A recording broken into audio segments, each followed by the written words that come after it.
बिस्मिल्लाहिर्रहमानिर्रहीम। आप देख रहे हैं ड्राइविंग ट्रेंड विद अली। अस्सलाम वालेकुम। आज मैं आपको बताऊंगा कि गाड़ी को मुसलसल और बार बार लो फ्यूल पे चलाने के क्या नुकसानात हैं। हमारे यहाँ कुछ ट्रेंड है कि लोग कुछ सोशियो इकोनॉमिक रीजंस भी हैं। फ्यूल प्राइसेस भी बहुत महंगी हो गई हैं, तो लोग बस 500 का यानी उसको CD70 की तरह अपनी गाड़ी को चलाते हैं और उसमें 500 का, 200 का, 300 का फ्यूल डलवा के उसको बस चला रहे होते हैं, आखिरी फ्यूम्स के ऊपर चला रहे होते हैं। और बहुत कॉमन ये भी है कि उस वक्त तक जो है वो रिफ्यूल नहीं करवाते जब तक वो बिल्कुल खड़ी नहीं हो जाती सड़क पे। और ये अक्सर औकात आधी एक को बोतल भी रखी होती है उन्होंने, एक खाली बोतल या आधी को पेट्रोल की बोतल। और कुछ लोगों को आदत है कि वो फ्यूल लाइट पे काफ़ी देर चलाते रहते हैं, फिर थोड़ा सा डलवा के 1000 रुपये का और फिर वो फ्यूल लाइट का वेट करते हैं। तो इन चीज़ों से गाड़ी की परफॉर्मेंस अफेक्ट होती है। अगर आप गाड़ी लॉन्ग टर्म में रखना चाहते हैं तो याद रखें कि आप गाड़ी की परफॉर्मेंस पे बड़ा बुरा असर डाल रहे हैं। कैसे, मैं आज आपको टेक्निकली समझाता हूँ। जब आप गाड़ी का टैंक में कम फ्यूल रखते हैं तो आपकी गाड़ी के टैंक में एक पंप होता है, फ्यूल पंप जिसे कहते हैं। मेरे पास एक फ्यूल पंप पड़ा हुआ था, मेरी किसी दराज में से निकला है, मैंने किसी गाड़ी का एक दफ़ा चेंज किया था। वो गाड़ी मैंने बहुत यूज्ड पुरानी गाड़ी ली थी, वरना मेरे पास होती तो इस पे ये नौबत ना आती। 1998 मॉडल था। ये डेंसो जापान का फ्यूल पंप है। ये काफ़ी पायदार, ये बड़ा हैवी है, इस time I can feel the weight. ये काफ़ी पायदार मशीन होती है। ये सारी सारी गाड़ी की through out the life of the car ये ख़राब नहीं होनी चाहिए। अगर आप इस तरह की हरकतें नहीं कर रहे तो इसको कुछ भी नहीं होता, ठीक है। लेकिन प्रॉब्लम ये है कि ये बना होता है पेट्रोल टैंक के अंदर, पेट्रोल में डिप्ड जो रहने के लिए बना होता है। जाहिर है एक मशीन है जिसने पंप करना है, इसमें कॉइल होगी और कॉपर की, और ये गर्म होती है। तो जब ये गर्म होती है, एज सुन एज आप अपना गाड़ी का स्विच ऑन करते हैं, ये चलना शुरू हो जाता है और थ्रू आउट द जर्नी जितनी देर आप गाड़ी चला रहे हैं ये चलता रहता है। तो जब ये गर्म होता है तो इसको जो कूलिंग इफ़ेक्ट है वो वही पेट्रोल में जो आपका टैंक में जो पेट्रोल है वही इसको ठंडा रखता है। अ, जब आप बार बार लो फ्यूल पे गाड़ी चलाते हैं तो पेट्रोल, अब ये खाली इस फॉर्म में नहीं होता, ये एक फ्रेम के अंदर होता है।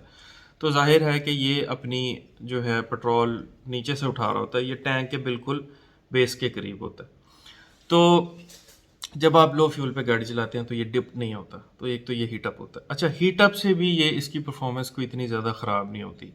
मसला तब आता है कि टैंक की बॉटम पे आपके माशाल्लाह पाकिस्तानी पेट्रोल पंप्स जो हैं ना, पाकिस्तानी पेट्रोल पंप्स के जो नीचे अंडरग्राउंड टैंक्स हैं वो वेल मेंटेन्ड नहीं हैं, उनकी रेगुलर सफाई नहीं की जाती, उनमें बहुत कचरा होता है, वही कचरा वो आपके गाड़ी के टैंक में डालते हैं। तो आपकी गाड़ी के टैंक के फ्लोर पे कचरा खड़ा होता है, ठीक है।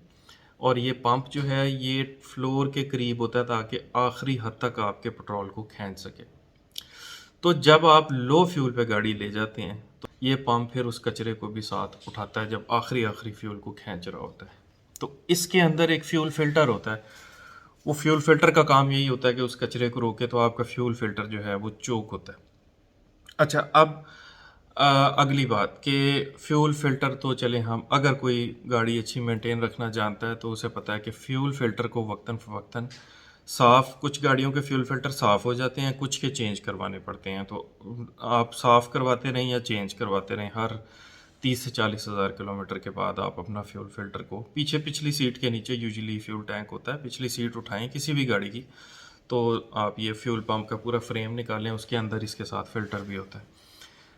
अब जो ज़्यादा डैमेज करती है ना चीज़, वो मैं आपको बताता हूँ। ये छोटी छोटी चीज़ें तो इसको सफोकेट करती हैं कि फ्यूल फिल्टर चोक हो गया है, कचरा उठा रहा है और फिर ये खुद डिप्ट नहीं है पेट्रोल के अंदर तो हीटअप हो रहा है।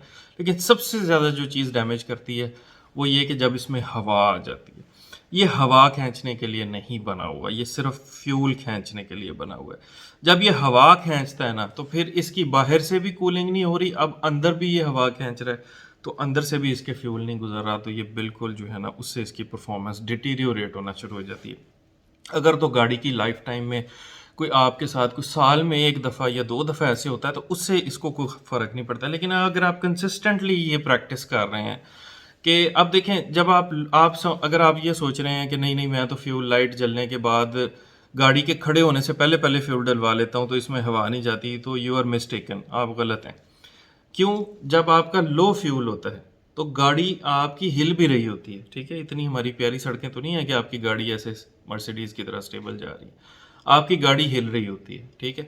अब गाड़ी जब हिलेगी ना तो वो पेट्रोल एक लिक्विड है, वो कभी इसमें जो लो फ्यूल पे बात कर रहा हूँ, जब आपकी फ्यूल लाइट ऑन है, वो कभी फ्यूल इसके पास आएगा, कभी गायब हो जाएगा, बीच बीच में ये हवा खींचेगा, ठीक है? तो ये अगर आप बार बार लो फ्यूल पे गाड़ी चला रहे हैं और ये बार बार हवा खींच रहा है तो उसकी परफॉर्मेंस डिटीरियोरेट हो जाती है। और अगर आपने गाड़ी 4 से 5 साल के अरसे से ज़्यादा रखनी है तो आपको क्लियरली गाड़ी की परफॉर्मेंस में भी फ़र्क महसूस होना शुरू हो जाएगा और उसकी फ्यूल एवरेज भी डिस्टर्ब होनी शुरू हो जाएगी। तो याद रखें कि अपने फ्यूल को, लाइट को जलने से पहले पहले रिफ्यूल ज़रूर करवाएं। तो ये आज की एक बहुत अहम टिप थी जो मैं आपको देना चाह रहा था। Thank you. अल्लाह हाफ़िज़।